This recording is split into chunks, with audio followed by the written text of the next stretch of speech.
మొత్తం యాక్టివేట్ చేసుకోవాలి. అందరినీ 24/7 కంట్రోల్ రూమ్ లో ఉండి సమాచారాన్ని సేకరించి ఎప్పటికప్పుడు లోకల్ గా అప్రమత్తం చేసే పరిస్థితి చేసుకోవడానికి మీరు కరెక్ట్ గా ప్లాన్ చేసుకోవాలి. అదేవిధంగా ఈ లోతట్టు ప్రాంతాలను లోడింగ్ ఏరియాస్ పట్ల కూడా మీరు అప్రమత్తంగా పెట్టుకొని వాళ్ళను ముందు వాళ్ళందరినీ కూడా అలర్ట్ చేసుకునే దాంట్లో ఉండాలి. అదేవిధంగా ఈ సమస్యలన్నింటినీ కూడా నిరవధికంగా కమ్యూనికేషన్ ఉండాలి. ఎక్కడ ఏది జరిగినా కంట్రోల్ రూమ్ కి సమాచారం కావాలి. అదేవిధంగా కంట్రోల్ రూమ్ నుంచి మళ్ళీ అక్కడ సంబంధిత కలెక్టర్లు కానీ సంబంధిత శాఖలకు ఎక్కడెక్కడ ఏ డిపార్ట్మెంట్ తోని సమాచారాన్ని పంచుకోవాలి, ఏ డిపార్ట్మెంట్ మనం అప్రమత్తం చేయాలో కంప్లీట్ గా నిరవధికంగా 24/7 కమ్యూనికేషన్ ఉండాలి. కమ్యూనికేషన్ ఉంటే మనం ముందస్తుగానే జరగాల్సిన సమస్యని కొంత మనము అడ్రస్ చేయడానికి ఉంటుంది. ఎక్కడైనా లోతట్టు ప్రాంతాలు ఉండి సమస్య వస్తుందంటే ఆ కుటుంబాలను తక్షణమే సేఫ్ జోన్ కి తరలించాలి. అదేవిధంగా రిలీఫ్ క్యాంపులను కూడా నిర్వహించి వాళ్ళకి కావాల్సిన ఫుడ్ కానీ మెడిసిన్స్ కానీ ఏదైనా సమస్యలు వచ్చినా కూడా ఇమ్మీడియట్ గా వాళ్ళని ఇచ్చేయాలి. ఎక్కడ కూడా ప్రాణ నష్టం జరగడానికి లేకపోతే పశు సంపద నష్టం జరగడానికి అవకాశం లేకుండా అప్రమత్తం ఉంచాలి. ఎక్కడ కూడా ప్రాణ నష్టం జరగడానికి వీల్లేదు. అదేవిధంగా ఈ ఎఫెక్టెడ్ ఫ్యామిలీస్ ఎవరంటే వాళ్ళకి సహాయం అందించడానికి కలెక్టర్లు వీళ్ళందరూ కూడా లోకల్ గా మీ దగ్గర ఉండే ఫండ్స్ డిజాస్టర్ ఫండ్స్ నుంచి ఇమ్మీడియట్ గా వాడుకోండి. చీఫ్ సెక్రటరీ గారితో కూడా ఏదైనా ఉంటే ఇమ్మీడియట్ గా ఫండ్స్ రిలీజ్ చేయడానికి ఇట్లాంటి వాటి దగ్గర వెనుక ముందు ఆలోచించాల్సిన పనులు. ప్రజలకు సహాయం అందించడానికి అవసరమైన నిధులను కలెక్టర్లు ఖర్చు పెట్టండి, దాంతో ఇది చేసుకోండి. అదేవిధంగా ఎనర్జీ డిపార్ట్మెంట్ కు ఈ తరగాలు కానీ వర్షాలు వచ్చినప్పుడు కరెంటు డిస్కనెక్ట్ అయ్యి పోలు పడిపోవడం, ట్రాన్స్ఫార్మర్లు కాలిపోవడం జరుగుతుంది. ఎక్కడికక్కడ అప్రమత్తంగా ఉంచాలి, ఎక్కడ రిస్టోర్ చేయాలి, మొబైల్ ట్రాన్స్ఫార్మర్స్ రెడీగా పెట్టుకోవాలి. ఎక్కడికక్కడ పవర్ ఏదైనా అవసరమైతే ఇచ్చేయాలి. పవర్ రిస్టోర్ చేయలేకపోతే అవసరమైతే జనరేటర్స్ తోనైనా కూడా మీరు వాళ్ళని అప్రమత్తం చేసి చేసుకోవాల్సిన అవసరం ఉంటుంది. ఎక్కడైనా విద్యుత్ కానీ లేకపోతే తాగునీటి కానీ డ్రైనేజ్ వ్యవస్థ కానీ వీటన్నిటిని మీరు అప్రమత్తం చేసుకోవాలి. నిరంతరం పర్యవేక్షిస్తుండాలి. ఒక డిపార్ట్మెంట్ నాకు తెలుసు, ఒక డిపార్ట్మెంట్ తెలియదని కానీ ఫైర్ డిపార్ట్మెంట్ కానీ నేషనల్ డిజాస్టర్ డిపార్ట్మెంట్ కానీ లేకపోతే స్టేట్ డిజాస్టర్, ఇప్పుడు మనం సొంతంగా స్టేట్ డిజాస్టర్ మేనేజ్మెంట్ కూడా మొత్తం అంతా ట్రైనింగ్ ఇచ్చి ఆల్మోస్ట్ 1000 కోర్స్ మనం ట్రైనింగ్ ఇస్తున్నాం. దాదాపుగా 2000 మంది అందుబాటులో ఉండు. ఏ ఏరియాలలో ఏ జిల్లాలలో అత్యధికంగా వర్షం పడే అవకాశం ఉందో ఆ ఏరియాలను పూర్తిగా మీరు ముందే గుర్తించి వీళ్ళని అక్కడికి తరలించండి. ఒకవేళ ఎక్కడైనా అత్యవసర పరిస్థితులు ఏదంటే ఎయిర్ లిఫ్ట్ చేయడానికి అవసరమైన హెలికాప్టర్లు కానీ వీటిని కానీ ఆర్మీ నుంచి కానీ ఏదైనా చేసుకునేది ఉంటే కూడా మీరు ముందే కోఆర్డినేషన్ చేసి పెట్టుకోవాలి. డిజాస్టర్ నుంచి అరుణ్ కుమార్ గారు, అదేవిధంగా చీఫ్ సెక్రటరీ గారు గవర్నమెంట్ ఆఫ్ ఇండియాతో కూడా ప్రాపర్ గా పెట్టుకోవాలి. లాస్ట్ టైం మనకు ఊహించని విధంగా ఖమ్మం జిల్లాలో 2 గంటలలో 42 సెంటీమీటర్ల వర్షం పడ్డది. దాదాపుగా దాంతో పూర్తిగా అతలాకుతలం అయిపోయింది ఖమ్మం. దాంట్లో కొత్త కలెక్టర్లు వీళ్ళందరూ కూడా పూర్తి స్థాయిలో అక్కడ సహాయాన్ని అందించకపోవడం వల్ల కొంత నష్టం జరిగింది. ఈసారి అట్లాంటి తప్పిదాలు జరగడానికి వీల్లేదు. అందరు కలెక్టర్లను అలర్ట్ చేస్తున్నా. చీఫ్ సెక్రటరీ గారు కూడా నేను ఆదేశాలు ఇస్తున్నా.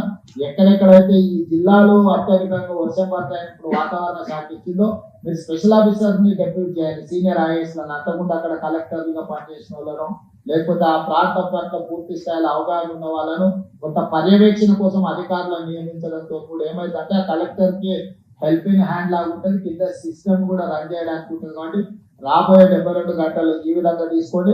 అదేవిధంగా అన్ని శాఖలకు సంబంధించిన ఉద్యోగుల సెలవులను అన్నిటిని కూడా రద్దు చేయండి. అందరూ డ్యూటీలో చేరాల్సిందే. అదేవిధంగా మీరు హెల్ప్ లైన్ ఒక ఇది చేయండి. హైదరాబాద్ నుంచి గ్రేటర్ హైదరాబాద్ ఈ ప్రాంతానికి హైదరాబాద్ కానీ రూరల్ కానీ ఒక మీరు హెల్ప్ లైన్ అత్యవసరంగా హెల్ప్ లైన్ కూడా ఒకటి అనౌన్స్ చేసి ప్రజలకు అందుబాటులో పెట్టండి. ఎమర్జెన్సీ కాల్స్ ఏమైనా ఉంటే తీసుకోవడానికి అవసరమైన చర్యలు తీసుకోవడానికి ఇది చేసుకోవాలి. మెడికల్ అండ్ హెల్త్ డిపార్ట్మెంట్ కూడా మీరు మెడిసిన్స్ కానీ ట్రీట్మెంట్ కానీ ఎమర్జెన్సీలో ఎవరికైనా ఏమన్నా అయితే అత్యవసరంగా వాళ్ళకి ట్రీట్ చేయడానికి కూడా డాక్టర్లను అందరినీ కూడా మీరు అప్రమత్తం చేసి పెట్టుకోవాలి. ఎక్కడైనా ఏదైనా యాక్సిడెంట్ కానీ ఇన్సిడెంట్ కానీ లేకపోతే ఏదైనా పరిస్థితుల్లో ఎమర్జెన్సీ ఎవరికైనా వైద్యం అందించాల్సి వచ్చినా మెడిసిన్స్ చేయాల్సి వచ్చినా ఏది చేయాల్సి వచ్చినా మెడికల్ అండ్ హెల్త్ డిపార్ట్మెంట్ కూడా కంప్లీట్ గా అప్రమత్తంగా ఉండాలి. కావాల్సిన అన్ని వసతులను మీరు ఏర్పాటు చేసుకోండి. అదే విధంగా చివరగా గ్రేటర్ హైదరాబాద్ అంటే రాచకొండ కావచ్చు, సైబరాబాద్ కావచ్చు, హైదరాబాద్ మేజర్ ఇక్కడనే వర్షాలు నీళ్ళంతా రోడ్ల మీదకి రావడం, దాంతో లోతట్టు ప్రాంతాలు కాలనీలు మునగడం, మనం మూసి పరివాహక ప్రాంతంలో కూడా ప్రమాదాలు జరగడం, గతంలో నాగోలు ఎల్బీ నగర్ ప్రాంతంలో మనుషులు కొట్టుకుపోయిన సంఘటనలు ఉన్నాయి. కాబట్టి పోలీస్ కమిషనర్లు కూడా అక్కడ జనాలను పోకుండా ఎక్కడైతే ప్రమాద స్థాయికి నీళ్లు చేయకుండా అక్కడ ట్రాఫిక్ ను ప్రజల్ని పోనీయకుండా ఆపడానికి పోలీస్ ఫోర్సెస్ కూడా పెట్టాలి. సిటీ ట్రాఫిక్ ను చేయడానికి ఫిజికల్ పోలీసింగ్ కూడా అవసరం. ఉన్నతాధికారులు కూడా ఫీల్డ్ మీద ఉండాలి. ఉన్నతాధికారులు పర్యవేక్షిస్తున్నారంటే మిగతా వాళ్ళు అందరూ కూడా వస్తారు. కాబట్టి రెగ్యులర్ పోలీసింగ్ కూడా ఈ దీంట్లో భాగస్వామ్యం తీసుకోవాలి. Not only traffic police, normal టైంలో traffic police will take care of traffic regularisation.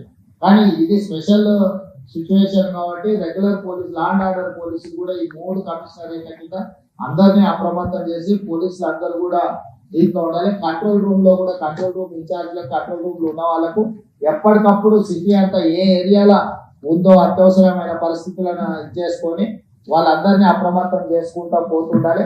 అదే విధంగా హైదరాబాద్ నుంచి మీరు ఈ ఎఫ్ఎం రేడియోలకు వీటికి కూడా అలర్ట్స్ ప్రకటించండి.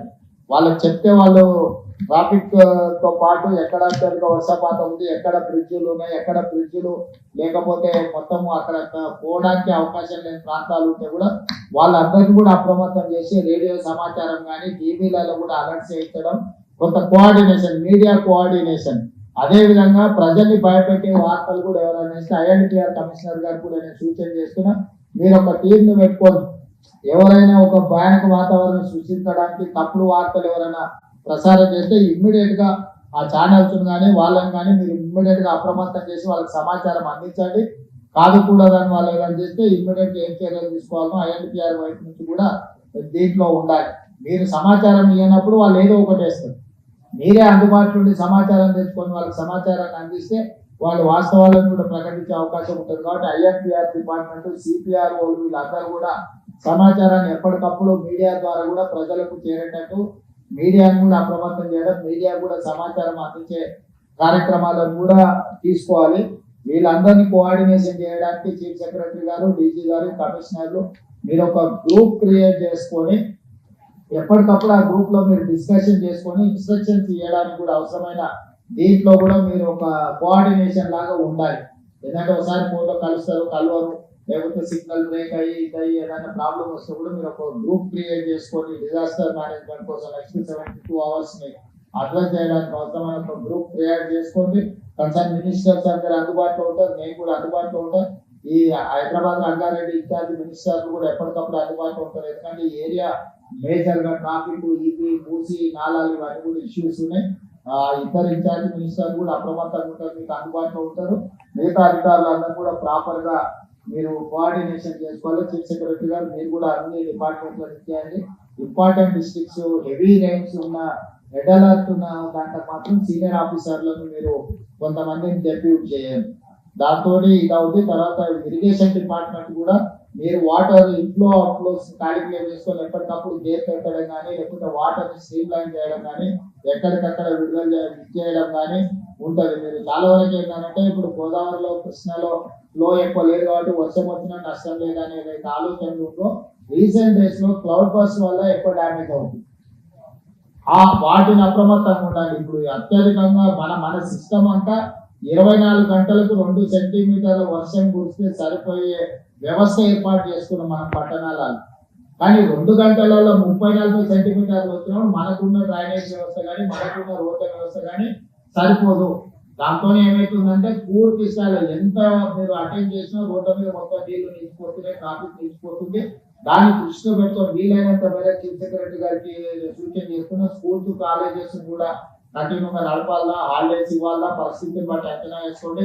అదే విధంగా ఐటీ ప్రొఫెషనల్స్ కూడా వర్క్ ఫ్రమ్ హోమ్ చేయడానికి అవకాశం ఉంటే వాళ్ళని కూడా అప్రమత్తం చేయండి. వీలైనంత మేరకు ప్రజల్ని రోడ్ల మీదకి రాకుండా జాగ్రత్తగా సేఫెస్ట్ ప్లేస్ లో ఉండేటట్టు డిపార్ట్మెంట్ పరంగా అప్రమత్తం చేయండి. మీరు కూడా డిఫరెంట్ డిపార్ట్మెంట్స్, నేను special chief secretary IT and వాళ్ళకు కూడా సంజయ్ కూడా నేను ఇన్స్ట్రక్షన్ ఇస్తున్నా.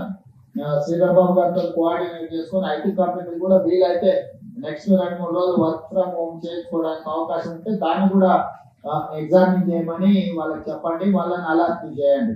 సైబరాబాద్ కమిషనర్ కూడా ఆ ఏరియాలో ఐటీ కంపెనీ టచ్లు ఉంటాయి కాబట్టి వీలైతే సైబరాబాద్ కమిషనర్ గారు కూడా వాళ్ళతో కోఆర్డినేషన్ చేసుకొని వీలైనంత మేరకు వర్క్ ఫ్రమ్ హోమ్ అయ్యేటట్టు చూడండి. దాంతో ఏంటంటే రోడ్ల మీదకి కొంత ట్రాఫిక్ తక్కువ ఉంటే హ్యాండిల్ చేయడం ఈజీ అవుతుంది.